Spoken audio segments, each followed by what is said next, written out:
Olá, bom dia, sejam muito bem-vindos, muito bem-vindas ao nosso programa de hoje. E aqui Na Sala com a Confraria desse sábado, a gente vai falar sobre negócios. Então, o nosso quadro de hoje está ligado ao pilar da independência financeira. E o que a gente vai trazer aqui para vocês hoje para discutir e com mulheres com muita experiência e muito conteúdo? Vamos falar sobre o modelo de negócio franquia. Querendo ou não, né, ele está presente no nosso dia a dia, seja como empreendedoras, como empresárias, investidoras, muitas vezes até como uma estratégia de crescimento do nosso negócio. Afinal, o franchising no Brasil tem mais de 3 mil empresas, quase 3 mil empresas, né, franqueadoras. Só que na região sul são mais de 300 marcas, né, locais. Então, é um setor bastante pujante e um modelo de negócios bem interessante para a gente conhecer um pouquinho mais e avaliar como alternativa para nós. E aqui nessa sala, então, como eu disse, eu tenho 3 poderosas aqui, a gente recebe 3 mulheres muito especiais. Eu começo apresentando a Renata Zunho. A Renata é consultora da Mútuos Negócios e Franchising, inclusive é quem nos atendeu, né, Renata? Tivemos o privilégio de ser atendida por ti, pela tua empresa, quando a Confraria do Batom decidiu se tornar uma franquia de serviço. Então, já conheço a Renata e sei da competência dela. Obrigada por estar aqui com a gente hoje. A Aline Diniz, que é nossa confrade também, né, que é sócia da Diniz Laser, que é uma franqueadora, já está com 15 unidades. Ela vai contar um pouquinho para a gente por que essa escolha de estratégia para crescimento. E temos aqui com a gente também a Juliana Aragonesa. Muito obrigada, Juliana, que é a franqueada da Arezzo em Porto Alegre, dona de 4 lojas super especiais que a mulherada toda curte, sabe e usa, né? Então, a Juliana, com 15 anos de experiência sendo franqueada, também vai trazer um pouquinho pra gente aqui da sua experiência nesse modelo de negócios. Gurias, muito obrigada, né, por vocês estarem aqui com a gente. Renata, vou começar contigo, tá? Conta um pouquinho pra gente o que é esse mundo do franchising, né? E leia-se franquias, né? E por que pode ser uma estratégia tanto para quem quer empreender, começar um negócio, investir, ou até para empresários até mais experientes, mas também como uma estratégia de negócios. Eu sou um pouco suspeita para falar, né? Eu sou uma apaixonada pelo franchising, a Iva sabe, né?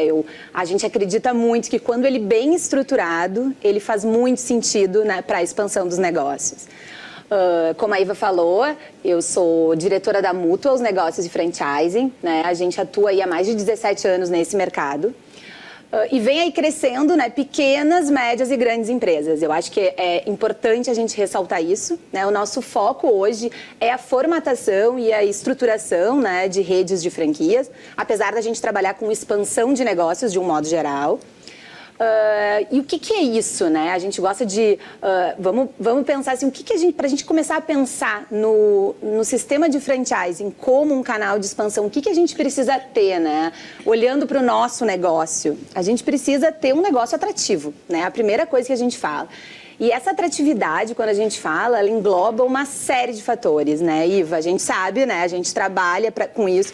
A gente fala de cultura de empresa, de valores, de proposta de valor para a gente entregar para o cliente, né? A gente sempre tem que fazer uma pergunta que a gente sempre fala se eu compraria a minha franquia, né? Antes de tentar se tornar uma franquia, eu acho meu negócio bacana, lucrativo, atrativo para levar para o mercado, né?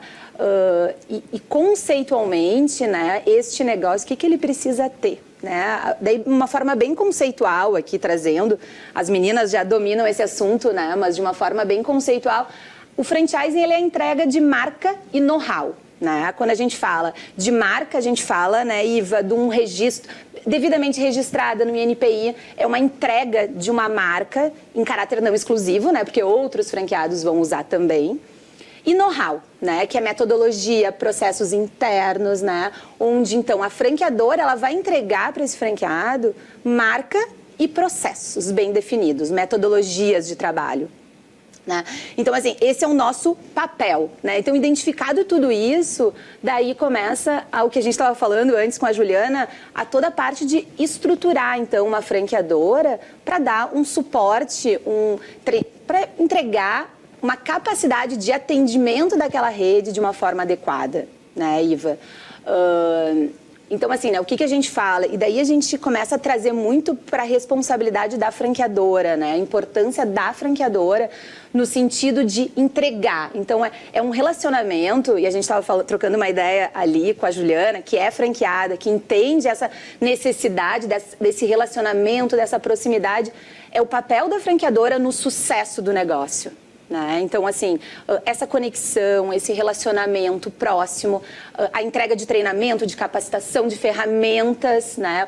A gente fala muito de... Não adianta só entregar lucratividade para o negócio, a gente tem que entregar facilidades para o franqueado.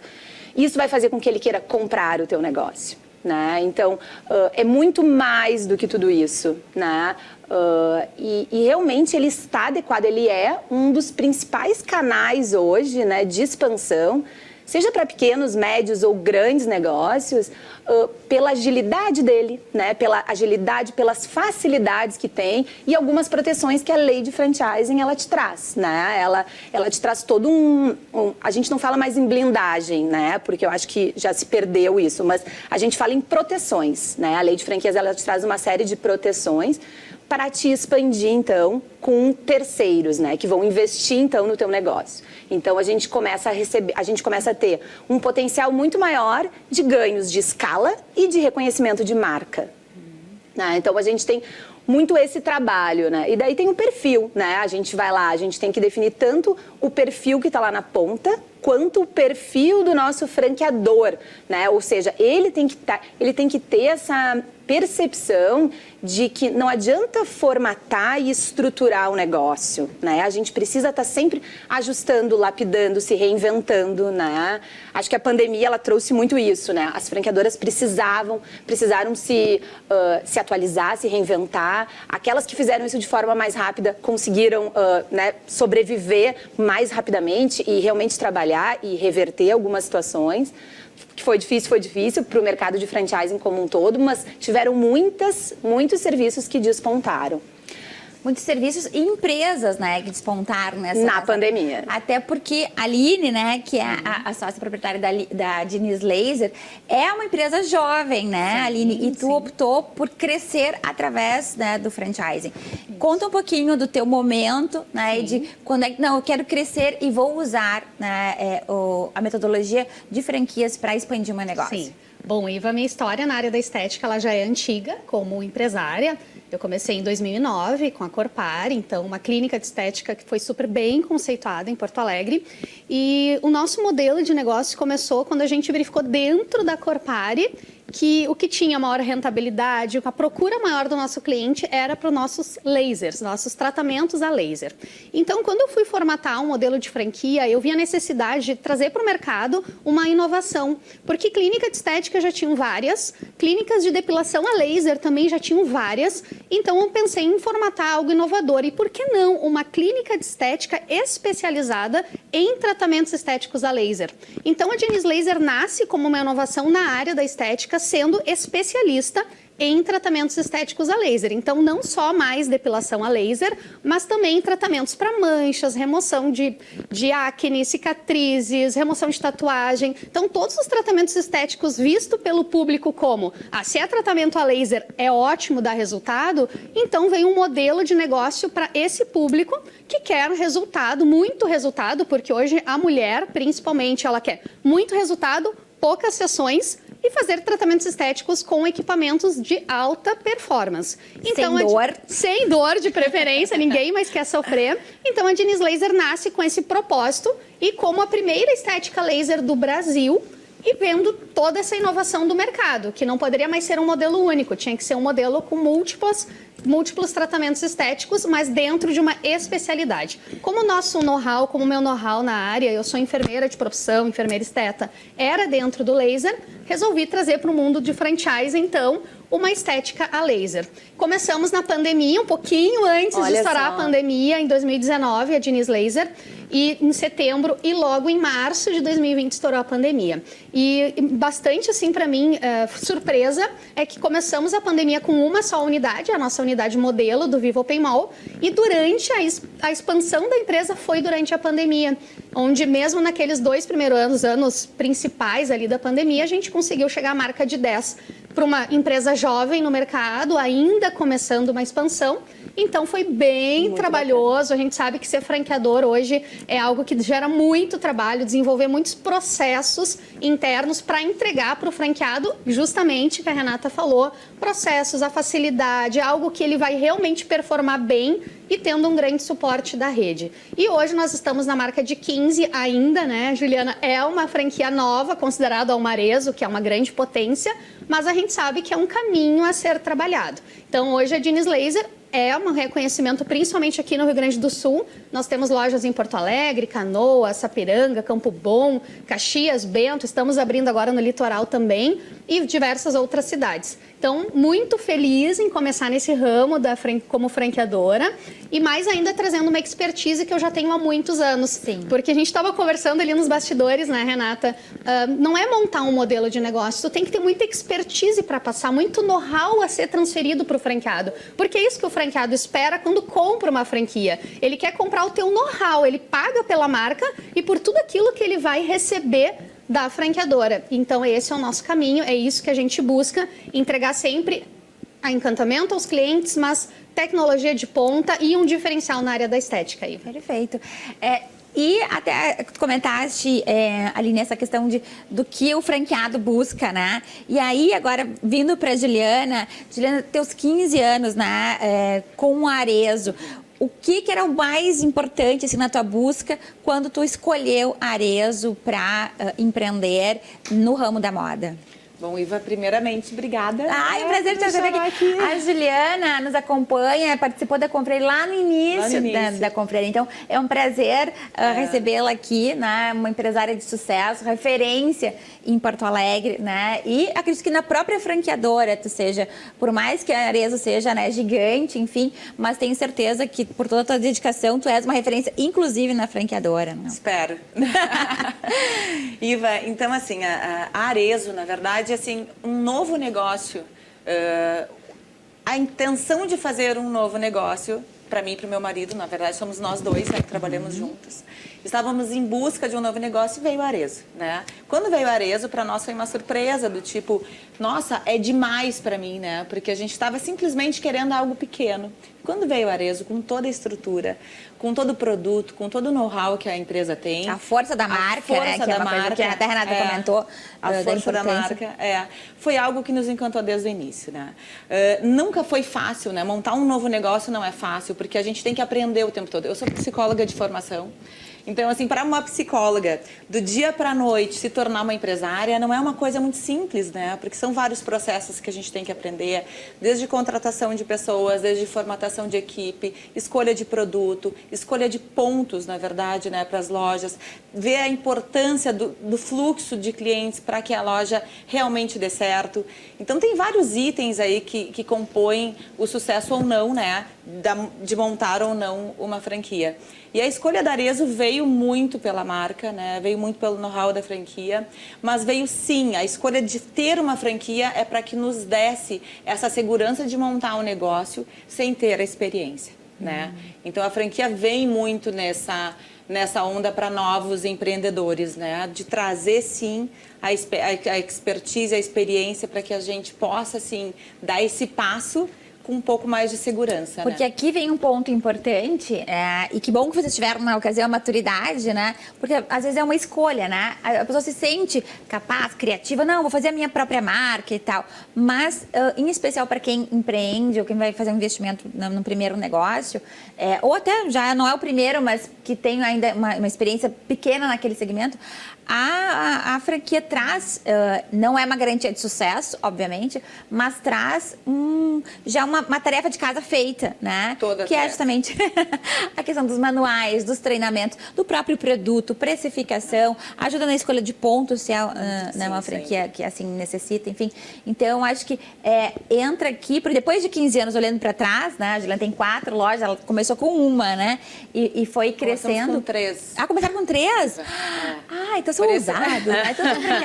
Já chega chegando. Então, isso pra gente foi muito determinante, porque do dia pra noite tu tem que te tornar contratar a equipe, no mínimo. Não 30 façam vezes. isso em casa, tá? Tipo assim, não saiam comprando 3 franquias, comecem com uma. Não foi fácil, não foi fácil. Foi realmente uma mudança. Mas, assim, tu tendo uma franqueadora bacana que te dá essa segurança, que tenha consultores que te atendam no campo, né, no piso de loja, que te ensinem. Eu tive que aprender a vender, né? Ok, a arte da venda. Como é que é a arte da venda? As pessoas têm, é nato ou não é, mas a gente tem que aprender. A venda, tu tem que aprender a vender, como mostrar, como demonstrar um produto, como conhecer o teu produto e como repassar esse conhecimento para a tua equipe.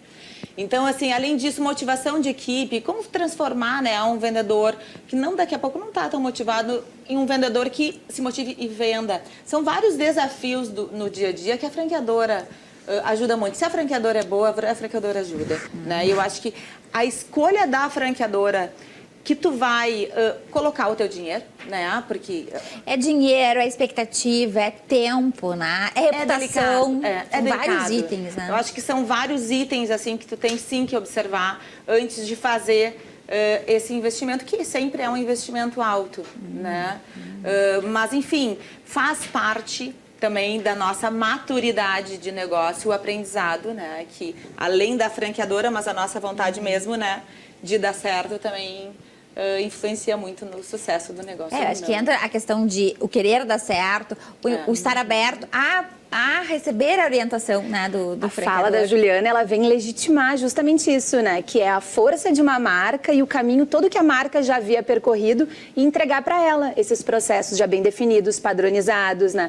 Obviamente, ela lá na ponta teve todo o trabalho de desenvolver o seu território, mas baseado naquilo que a franqueadora já tinha construído. Então, a franqueadora, uma franqueadora bem estruturada, ela encurta todo esse caminho. Eu acho muito bacana essas palavras que ela vem legitimando tudo isso.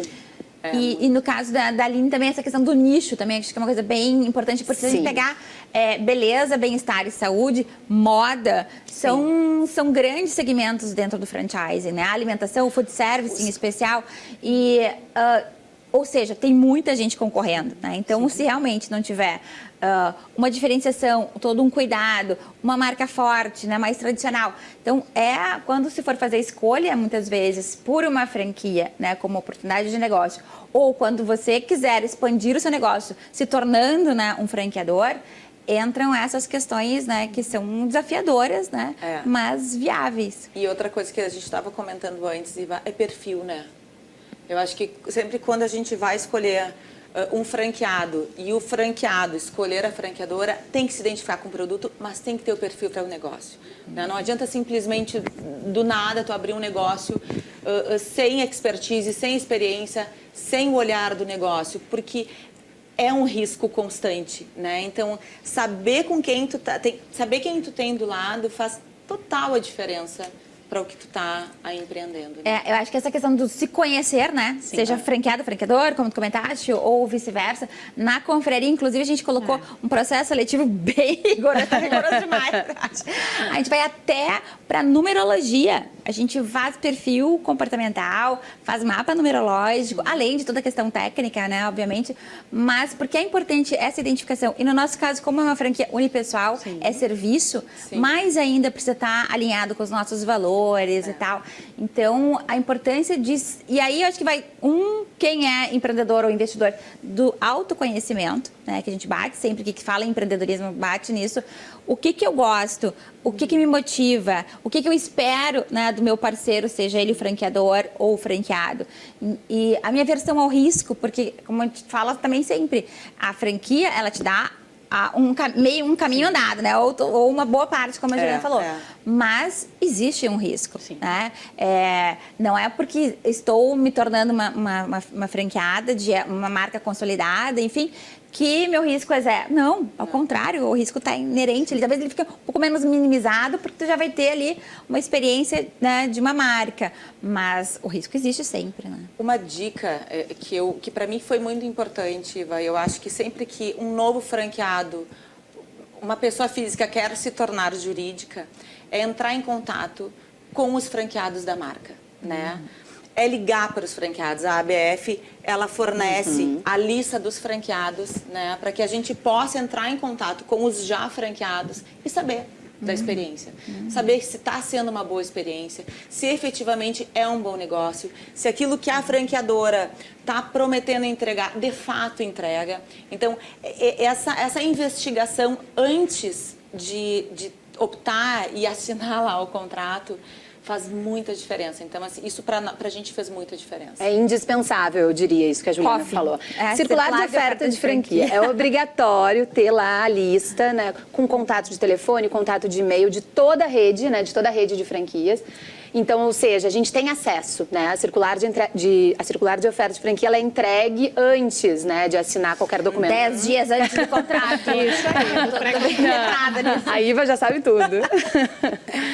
Mas isso é muito importante. Relevante. A Aline estava agora na feira de franquias recentemente, né, Aline? Isso. E como é que tu viu o mercado das pessoas procurando a franquia como uma alternativa de negócio?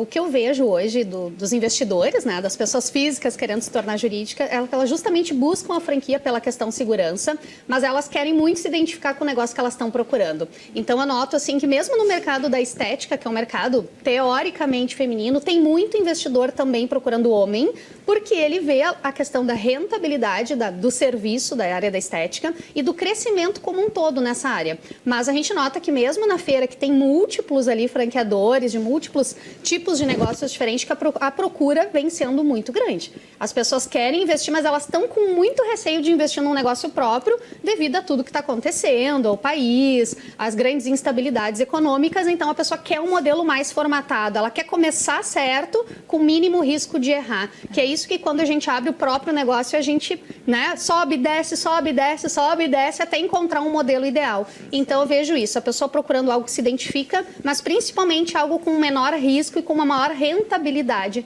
no negócio. É isso que eu notei durante a feira mesmo.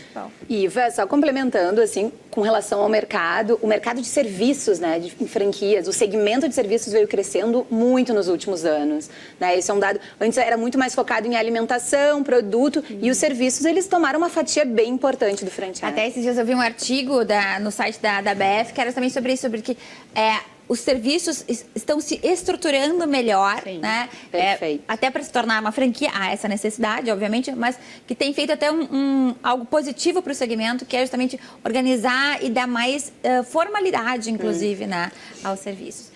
Tá ótimo aqui o nosso papo, né? Tem muito que aprender com essas três mulheres, né? Empreendedoras e trabalhadoras, porque esse trio trabalha, inclusive para ter a agenda delas, né? Foi complicado. Então, pessoal, fica aqui a nossa dica, né, de franquia como uma opção, tanto para crescer o seu negócio, se você já está mais estruturado, já tem mais experiência, buscar, inclusive, como a gente fez, nós fomos para o Sebrae, buscar apoio para essa estruturação, né? Então, esse é um caminho se você quer crescer e se você quer fazer um investimento, né, quer se tornar um empreendedor, quer ir para um segundo negócio, enfim, e quer ver como uma franquia como uma oportunidade para você. Então, aqui tem várias dicas, né? Revisite, né, esse nosso quadro, acessando, inclusive, o nosso canal do YouTube. Gurias, muitíssimo obrigada por vocês estarem aqui conversando sobre esse tema. Eu sempre falo de negócios, eu adoro, né? Então, a gente entraria programa dentro, mas tem muita coisa legal vindo por aqui. Então, fique ligado, no próximo bloco tem mais coisa boa pra gente. Um beijo, até mais.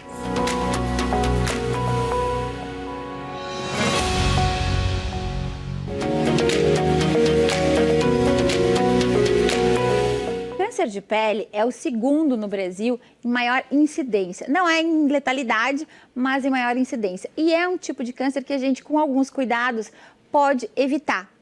E para falar sobre isso, sobre prevenção, sobre cuidados com a pele, em especial com o câncer de pele, eu recebo aqui a nossa colunista maravilhosa, a doutora Fairuz Helena de Castro. E hoje, né, especialmente dia 3 de dezembro, para falar justamente sobre campanhas de prevenção, né, desse tema tão relevante. Bem-vinda, doutora Fairuz. Muito obrigada, Hoje, Iva. então, esse sábado de sol, né, dia 3 de dezembro. O que acontece hoje? Por que é uma data importante? Então, hoje nós estamos celebrando o Dezembro Laranja, né? E a Sociedade Brasileira de Dermatologia, ela tem essa campanha do Dezembro Laranja, que é uma campanha de prevenção, né, de alerta para o câncer de pele, que é um dos cânceres mais frequentes em termos de incidência no Brasil, para que a gente se atente a olhar a pele, né? Está ocorrendo no Brasil todo avaliações de forma gratuita para a população, né? E orientação de como tratar quando é identificado um câncer de pele. O câncer de pele, ele não é um único tipo de câncer. Essa seria a primeira pergunta. Quais são os tipos, né, doutora Farus, de câncer de pele? A gente tem basicamente 2 tipos. A gente tem o câncer de pele não melanoma e o câncer de pele melanoma. O mais frequente de todos eles é o câncer não melanoma, que normalmente são tumores que vão ter um crescimento local. Então, esse tipo de alterações, essas mudanças da celularidade da pele que formam uma tumoração, elas crescem, muitas vezes podem apresentar algum tipo de sangramento, mas elas não invadem o corpo, a gente não tem metástase. Já o câncer de pele melanoma, esse sim, ele pode se espalhar pelo corpo, ele pode, né, evoluir para um acometimento de linfonodos, ou daqui a pouco invadir estruturas como fígado, sistema nervoso central, ossos, enfim, esse daí a gente tem que acender um sinal de alerta muito maior. E observando, né, quais são as características, né, de um sinalzinho, enfim, que, ó, isso aqui, quem não tem o costume, o hábito de ir com frequência, né, já com datas agendadas ao dermatologista, o que seria, né, um formato, um aspecto, enfim, uma característica que a pessoa pode ligar a luzinha ali, então preciso procurar um dermatologista para averiguar e fazer uma avaliação clínica? Então, Iva, assim, os cânceres de pele normalmente são lesões que a gente não começa a ver que está crescendo, tem um aspecto um pouquinho diferente, uma lesão que ela evolui, muitas vezes pode ter um pouquinho de sangramento, uma coceirinha. A gente vê que está modificando, não é que nem aquela pinta que já está ali com a gente há muitos anos. Sim. Então, os cânceres não melanoma, que vão ter um crescimento local, muitas vezes eles podem ter um aspecto perolado, uma bolinha assim, com um brilhozinho mais perolado, ou daqui a pouco com uma ulceração, começa a sangrar, a lesão não cicatriza, né? E alguns deles são lesões mais cascudinhas. Já o melanoma, ele normalmente apresenta cor. Então, aquela pinta mais escura, que vai aumentando de tamanho, também pode evoluir com sangramento em estágios mais avançados, mas normalmente é aquela pinta que fica com uma cor estranha. E tem a regra do ABCD do melanoma, né? Que é uma lesão com assimetria, que ela não é toda redondinha, perfeitinha, tem os bordos um pouquinho irregulares, está em crescimento, né? E tem uma alteração de cor, às vezes tem preto, castanho, castanho claro, muitas cores numa mesma lesão e um diâmetro maior que 6 milímetros. Então, essas lesões a gente tem que acender um sinal de alerta. Aquelas pessoas que são cheias de pinta, né, que parece um dálmata, essas precisam fazer pelo menos uma avaliação por ano. Uma dermatoscopia completa, que é aquele exame que a gente faz no consultório, nós dermatologistas temos o hábito de fazer, que é um mapeamento, a gente realmente vê pinta por pinta com o dermatoscópio, que é um aparelho que ele amplifica em 10 vezes as lesões, e aí a gente tem alguns indicativos se uma lesão ela tem um aspecto de benignidade ou malignidade. Daí, fazendo essa avaliação, a gente pode propor para o paciente uma biópsia ou muitas vezes a própria remoção da lesão, né, para tratamento. Sim, aí já é uma análise, né, do profissional. E o que a gente pode fazer para prevenir? A gente sabe que não saia no sol, né? Porque isso, infelizmente, não é possível. Mas que cuidados a gente tem que ter para prevenir?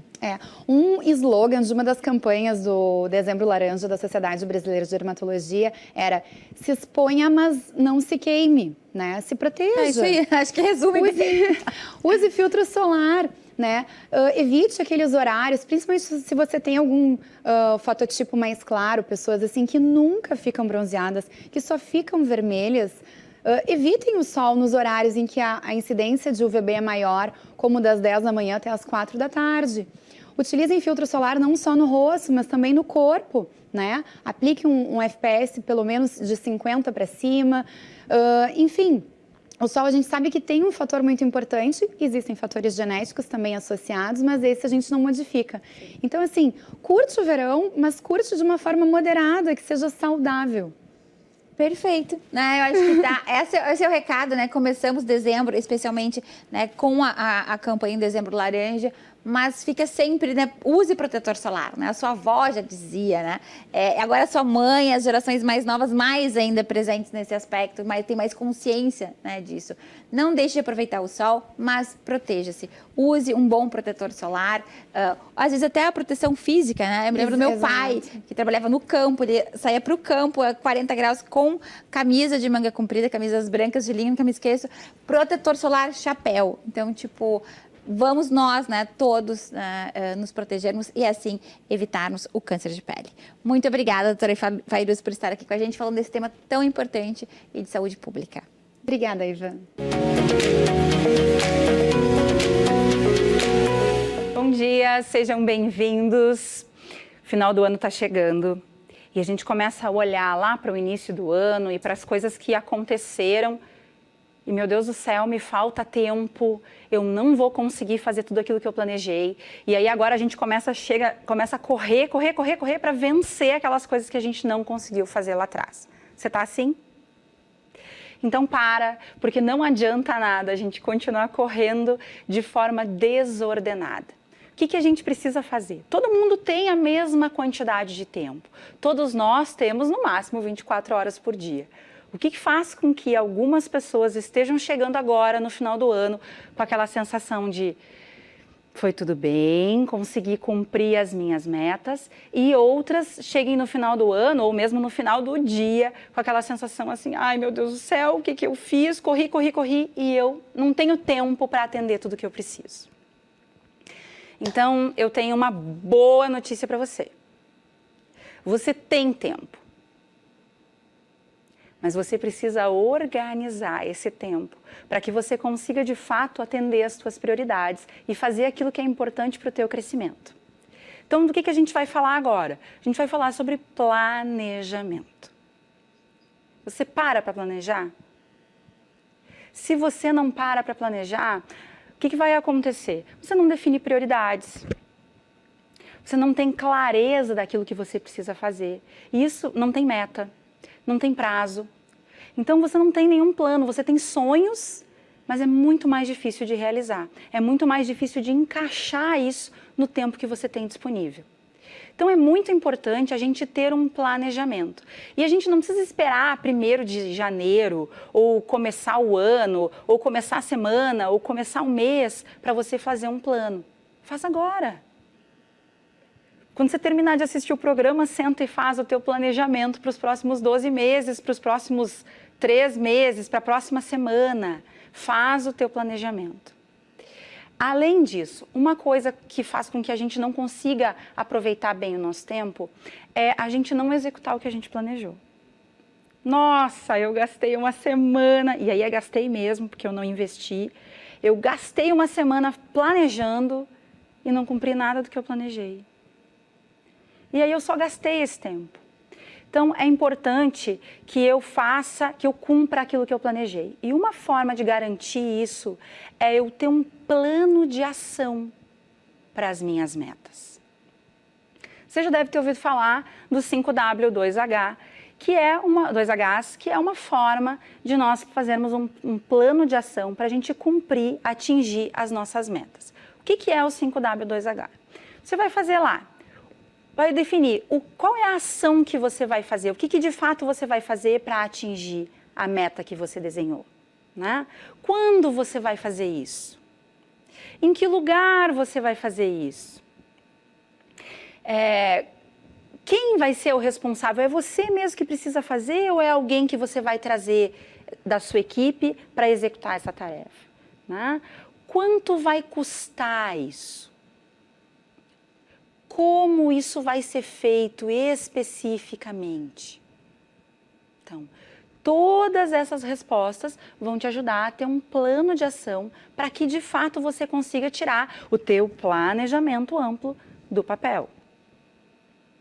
Mas sabe do que mais? Também não vai adiantar você colocar um plano de ação no papel se você não trabalhar internamente as tuas habilidades para comunicar isso de forma clara para as pessoas. para você conseguir, você mesmo olhar para você e ter uma visão de onde você quer chegar. Olhar para você e pensar nos seus próximos passos. Ter a coragem de fazer projetos novos. Buscar as pessoas, conquistar as pessoas para atuarem contigo dentro do teu plano. Para tudo isso, você vai precisar desenvolver essas habilidades. E para te ajudar com essa questão do planejamento, eu vou te dar uma colher de chá. Então faz assim.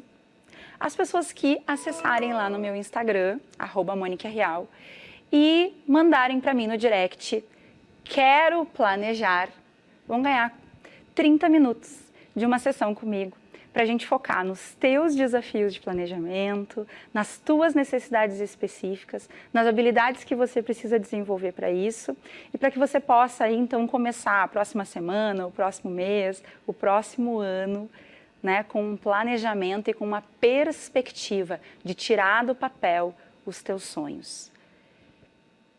Você pode escolher ter tempo para aquilo que é importante. Escolha você, escolha o seu tempo, escolha a sua prioridade. Ninguém pode fazer isso por você.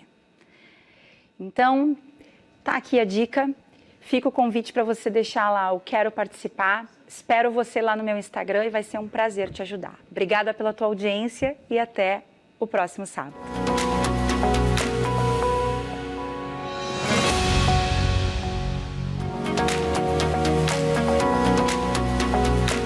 Hoje é dia que a gente tem aqui Livro Vivo. Eu que particularmente, eu gosto de todos os quadros, né? Mas esse acho que está entre os meus preferidos, porque a gente tem o privilégio de receber aqui no programa autoras, né? Mulheres que escrevem obras e tem uma mensagem, tem pesquisa por trás, tem a sua história, enfim, cada uma, né, com o seu contexto de autora, trazendo obras pra gente. E hoje eu tenho, né, o privilégio de receber aqui a doutora Jane Krieger, né, uma paranaense que eu conheci recentemente, mas que foi muito especial o nosso encontro. Ela já está com a gente na confraria em outros momentos, mas eu recebi um presente, literalmente, né, que é o livro dela, A Arte de Viver Plenamente, que é um livro denso, mas delicado, que traz muitas reflexões. E eu digo, não, eu tenho que trazer a doutora Jane aqui para conversar conosco. Muito bem-vinda, doutora Jane. Ela tem um currículo invejável, gurias. Ela é psicanalista, psicopedagoga, escritora, professora e pesquisadora do Laboratório de Política, Comportamento e Mídia da Fundação de São Paulo, da PUC de São Paulo. Tem doutorado em educação, é uma mulher que trabalha com voluntariado desde os 11 anos de idade, é mãe de 3 filhos, é avó, né? Jura, avó, né, de 2 netos maravilhosos e tem aí já mais de uma década de atendimento, né, em especial de mulheres e empresários também. E isso tudo gerou, e muitas vivências, né, da doutora Jane, gerou esse livro. E aí, doutora Jane, eu queria começar, a gente sempre, né, traz aqui alguma curiosidade sobre o título. E a frase que segue, né, é o caminho para alcançar uma alma imperturbável. Então, bem-vinda e começa contando pra gente o que é uma alma imperturbável. Em primeiro lugar, gratidão, Iva amada, por esse convite. Por favor, é uma honra prazer. estar aqui falando a todos vocês um pouquinho sobre esse livro e essa busca por essa alma imperturbável. Parece algo até difícil, mas não. Já se fala sobre isso desde muitos séculos antes de Cristo. A palavra ataraxia, alma imperturbável, vem do grego. E os filósofos já falavam sobre isso e de que é possível viver plenamente, viver equilibradamente. E no mundo atual em que nós vivemos, a epidemia dos transtornos mentais, nós temos vivido jovens, adolescentes, crianças, visto eles sem sentido, uma busca, muitas vezes querendo coisas, mas na verdade o vazio é interno, é da alma.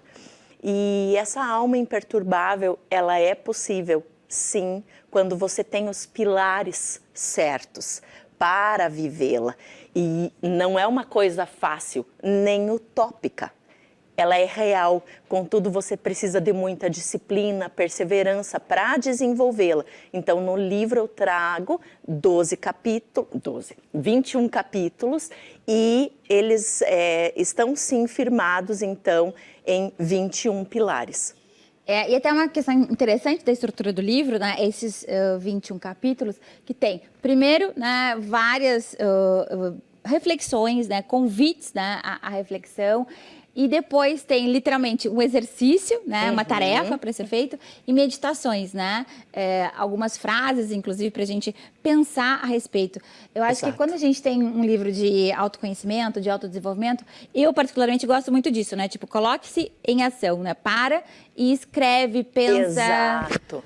Por quê? Porque o livro é como se fosse um convite para você sentar no meu divã. No teu divã, imaginei. Exatamente. E aí eu trago tanto resultados dessas vivências, o meu trabalho em instituições já começou desde os 18 anos, depois da minha primeira formação no magistério. Então, sempre trabalhei na área educacional, com instituições, asilos, hospitais, escolas múltiplas.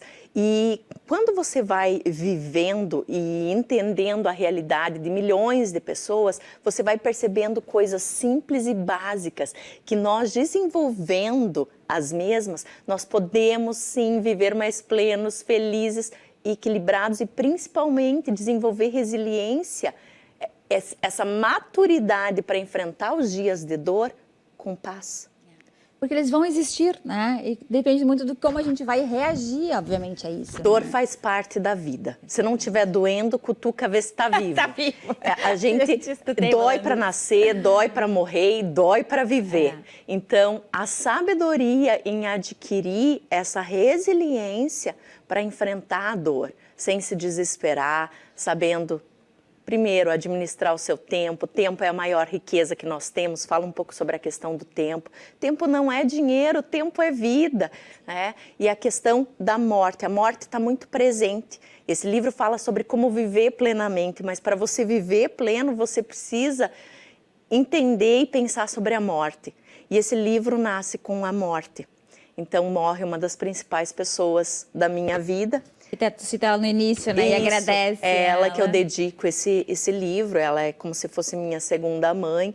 E ela, após morrer, então, 7 dias após a morte dela, eu começo a escrita desse livro com o 21º capítulo, onde eu falo que você não é o que você tem, você é a marca que você deixa, as lembranças que ficam. Porque no mundo que nós vivemos hoje, corremos tanto atrás daquilo que se pega.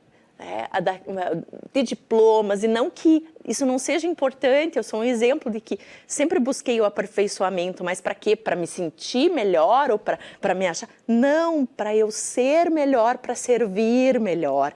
Então, acerca do que é a nossa vida? E eu fui percebendo através das pesquisas, através de pessoas que impactaram realmente o mundo.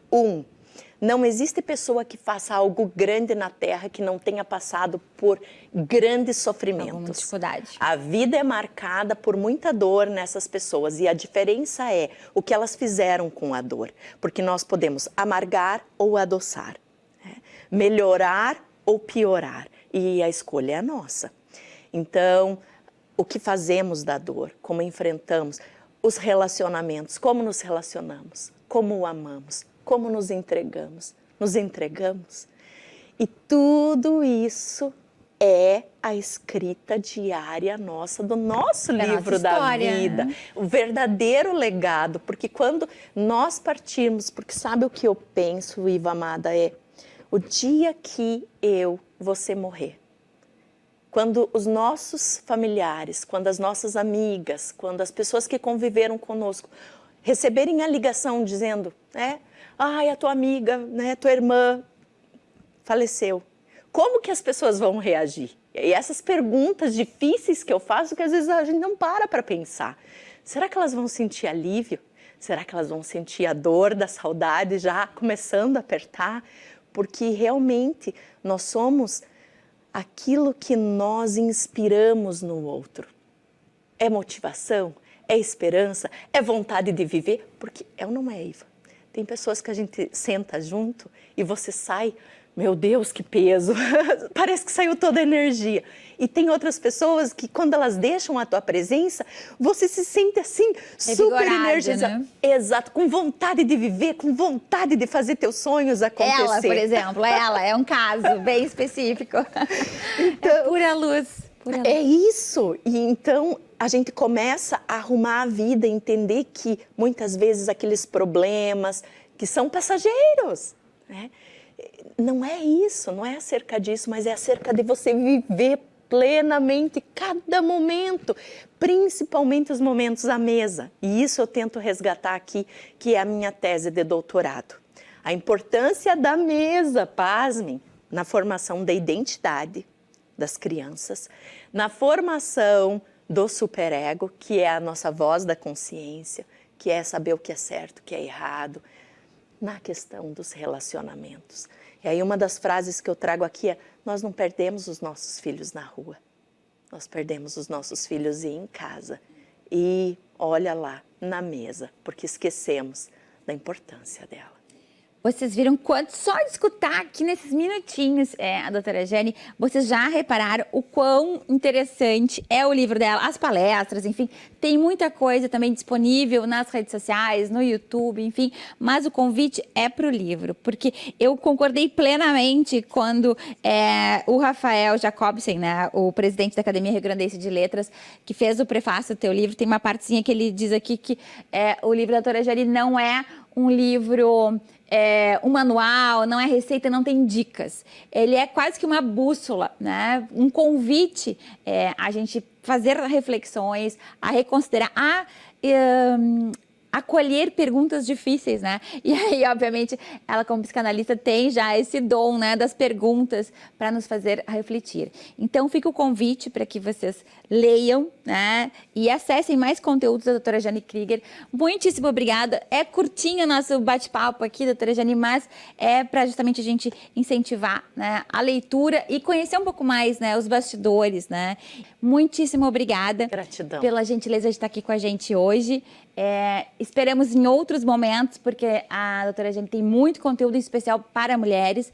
Então, já fica o convite para uma próxima vinda aqui em outro quadro. Gratidão. Muito obrigada. Iva, continue sendo essa mulher de luz, essa mulher que traz essa gana, essa vontade de lutar, de ser e de viver para milhares de mulheres. Nossa. E que o mundo continue abrindo portas e portas para ti, de luz, Muito obrigada de vida boa. para nós todas. Gratidão. Nós todas. Obrigada, pessoal. Sigam por aqui. Como sempre, tem muita coisa legal ainda nesse programa de hoje. Beijo.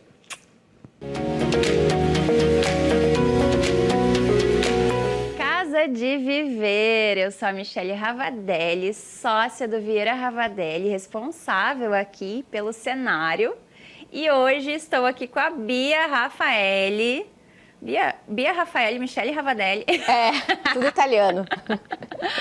Bia, que prazer ter você aqui. Finalmente no nosso programa. Conseguimos. Coisa boa, conseguimos fechar as agendas. E a Bia é arquiteta especialista em design biofílico. Exatamente. Eu sou arquiteta de formação pela PUC do Rio Grande do Sul e pioneira em design biofílico no Brasil. Trouxe esse conceito para o Brasil em 2018. Apenas isso. Bia, e me conta um pouquinho das dúvidas assim que a maioria tem. Do que é o design biofílico, a diferença do design biofílico para a biofilia e de como aplicar também, né? Maravilha. Design biofílico. Design significa projeto. Biofílico vem de biofilia. E aí a gente precisa entender o conceito da biofilia. Biofilia literalmente significa amor à vida. Mas a teoria da biofilia fala que todo ser humano tem uma conexão inata com a natureza e que essa conexão é essencial para a sua saúde integral. O que é saúde integral? Saúde física, mental, social, emocional e espiritual. Entendendo isso, que a gente precisa dessa conexão no nosso dia a dia, na nossa rotina, Stephen Keller, em 2005, criou o design biofílico. Já que a gente precisa dessa conexão, a gente precisa trazer essa conexão para o nosso novo habitat, que são os ambientes construídos. Sim. Então, o design biofílico é um projeto para aplicar essa experiência da natureza nos nossos ambientes construídos. né? Seja design de interiores, a arquitetura inteira de uma edificação, o paisagismo, o urbanismo. É uma nova visão de planejar ambientes, onde em vez de a gente só pensar forma, função, estética, a gente vai além, a gente vai no essencial, focar na saúde integral do ser humano. O porquê que eu vou projetar dessa forma? Qual o benefício eu estou proporcionando ali para as pessoas daquele local? E aí, a gente precisa desmistificar o design biofílico, que vai muito além de plantas. Exato, que a gente fica com aquela questão, é só colocar uma planta e se resolveu, né? Isso não é design biofílico, isso é outro conceito. As plantas fazem parte do design biofílico, mas quando eu falo experiência da natureza, é trazer todas as características da natureza. E aí a gente vai falar de luz natural, ar puro, clima, as plantas, animais, o fogo, a água, a natureza direta, natureza indireta, materiais naturais, cores naturais, formas e geometrias naturais, imagens da natureza, a riqueza de informação, que é tão importante para o nosso desenvolvimento cognitivo, para os nossos neurônios, a nossa neuroplasticidade, e que não o minimalismo, né? Oposição ao minimalismo. E aí também entram as características espaciais da natureza, como perspectiva e refúgio, a mobilidade que a gente tinha na natureza, a conexão cultural e ecológica, entre outros, né? Trouxe um pouquinho para a gente entender assim, que são todas as características da natureza que a gente precisa trazer para os nossos ambientes. Sim, completamente voltado, então, para o nosso pilar também de bem-estar da confraria, né? Total, então, o foco é esse. Ele realmente foca no bem-estar do usuário, tanto para ambiente residencial quanto para comercial e hospitalar, né, Bia? Exatamente. Qualquer ambiente construído, residências, ambientes de trabalho, escolas, ambientes de saúde, de hospitalidade, redes de varejo, todos os nossos ambientes a gente precisa para proporcionar qualidade de vida para as pessoas. Legal. E tem também essa questão da fome de estímulos, fome de sensações, né? Como é importante que a gente tenha todos esses artifícios a nosso favor no ambiente para que também todas as nossas características visuais, sensoriais sejam respeitadas e estimuladas, né, Bia?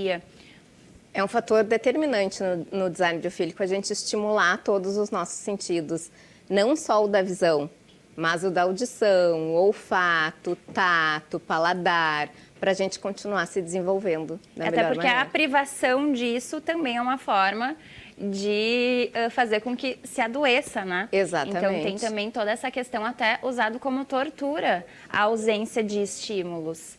Então também tem toda essa importância que vai muito além da estética, né? Exato. Bia, mas para quem está em casa e quer aplicar na sua casa, qual assim a dica essencial que teria para que a gente conseguisse então ter o design biofílico a nosso favor? Tá, maravilha. Eu tenho várias dicas, vou dar uma pitadinha de cada. Luz natural, principal fator que vai sincronizar o nosso ritmo circadiano, o nosso ciclo biológico diário.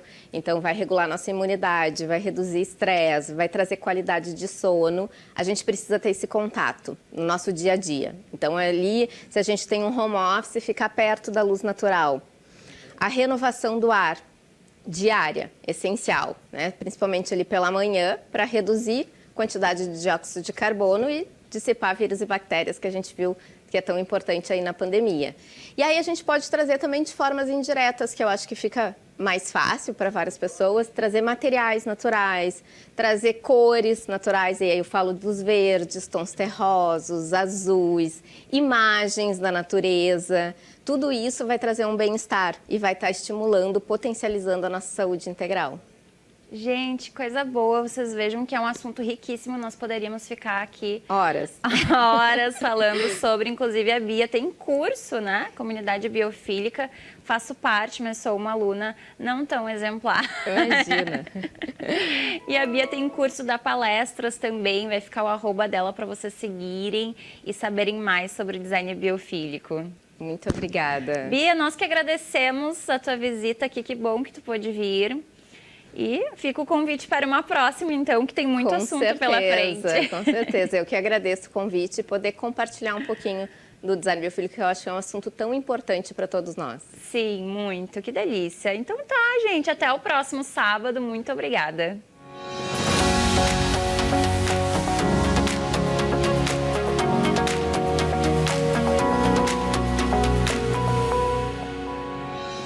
Estamos chegando ao final de mais um programa da Confraria do Batom aqui na RDC TV. Muito obrigada pela tua audiência aqui nos acompanhando nesse sábado e a gente te espera sábado que vem, no mesmo horário, 10 da manhã aqui e depois a partir do meio-dia já no YouTube, no nosso canal da Confraria. Um beijo e até sábado!